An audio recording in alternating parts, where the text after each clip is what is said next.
Ini adalah dua Injil di dalam bahasa Arab. Nah, meskipun kedua Injil ini dituliskan di dalam bahasa yang sama, keduanya memiliki versi yang berbeda. Sehingga kalau kita lihat di dalam teksnya ada sedikit perbedaan. Contohnya dalam versi yang ini, dikatakan begini. Fil bad'i kanal kalimah wal kalimatu kana indallah wa kanal kalimatullah. Hadza kana fil bad'i indallah kullu syai'in bihi kana. Wa bighairihi lam yakun syai'un mimma kana. Kalau di versi ini dikatakan begini. Fil bad'i kanal kalimah wal kalimatu kana indallah wa kanal kalimatullah. Huwa fil bad'i kana indallah bihi kana kullu syai'un wa bighairihi ma kana syai'un mimma kana. Jadi kita bisa lihat ada beberapa perbedaan kata di dalamnya. Sehingga membawa beberapa teman-teman muslim kita mengatakan bahwa Alkitab itu selalu direvisi. Sehingga Alkitab itu palsu, tidak bisa dipercaya, dan tidak bisa diimani sebagai kitab suci.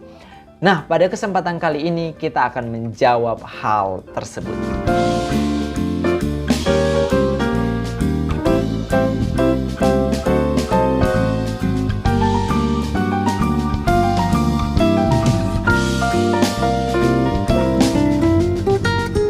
Shalom alaikum Assalamualaikum warahmatullahi wabarakatuh. Halo, kenalin aku Enrico Torolaki. Aku seorang YouTuber apologet Kristen yang siap untuk membela iman Kristen. Nah, pada kesempatan kali ini kita akan membahas mengenai apakah Alkitab kita, Injil kita sudah dipalsukan karena setiap saat, setiap detik katanya selalu saja direvisi. Nah, kalau permasalahan dari teman muslim kita adalah perevisian terjemahan bahasa Indonesia, bahasa Inggris, atau bahasa Arab yang tadi aku bacain, jelas Al-Quran juga mengalami hal yang sama. Kalau begitu, Al-Quran juga direvisi dong. Karena Al-Quran mengalami beberapa revisi di dalam terjemahannya. Contohnya saja kalau kita membaca surah An-Nisa ayat 34, di mana Allah Subhanahu wa Ta'ala bersabda, "Ar-rijalu qawwamuna 'alan nisa." Dimana kalau kita melihat di dalam terjemahan tahun 1990, kata qawamun ini diartikan sebagai pemimpin. Kalau kita lihat pada edisi penyempurnaan 2002, kata qawamun jadi pelindung. Kalau kita lihat pada penyempurnaan 2019, kata qawamun jadi penanggung jawab. Artinya, di dalam terjemahannya sendiri selalu saja ada perbedaan dan selalu saja direvisi. Tetapi, apakah dengan penggantian arti kata qawamun itu digantikan? Tidak. Demikian juga dengan Alkitab, terjemahan kita selalu saja pasti akan kita revisi. Kenapa? Karena itulah tujuan dari terjemahan, supaya orang yang membaca teks aslinya bisa memahami lewat terjemahan. Dan kita tahu bersama bahwa bahasa itu adalah hal yang dinamis, artinya selalu berubah.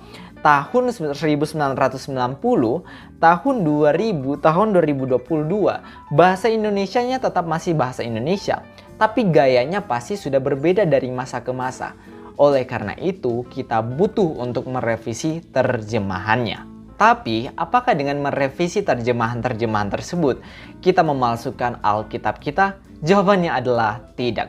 Kita memiliki teks asli yang masih utuh, yang masih sama dari semulanya sampai sekarang.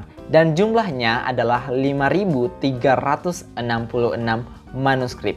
Dibandingkan dengan Al-Quran, Al-Quran hanya memiliki sekitar 7 manuskrip saja. Kita memiliki 5.366 manuskrip, di mana beberapa manuskrip diantaranya hanya berjarak belasan tahun dari kematian Yesus. Kalau Al-Quran jelas berjarak sekitar beberapa puluh tahun, bahkan ratusan tahun dari kematian Nabi Muhammad. Karena kita tahu bersama bahwa Al-Quran, teks-teks Al-Quran pernah dibakar oleh Utsman. Untuk apa? Untuk menyeragamkan semua Al-Quran.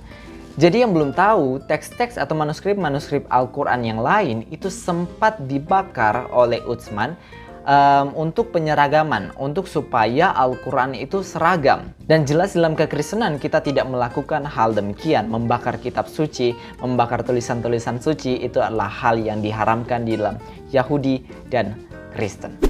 Tapi meskipun kita memiliki 5.366 manuskrip dan jarak yang sangat-sangat dekat dengan peristiwa, bahkan akurasinya sangat-sangat tinggi, Alkitab kita masih saja dibilang palsu. Tapi it's okay, itu kembali kepada pemikiran kita sendiri. Apakah kita mau percaya dengan bukti yang empiris, bukti sejarah yang ada, atau kita mau percaya saja apa yang dikatakan kepada kita dan imani saja. Shalom Aleichem Beshem Yeshua Mashiach. Assalamualaikum warahmatullahi wabarakatuh. Salam sopan santuy. Dadah.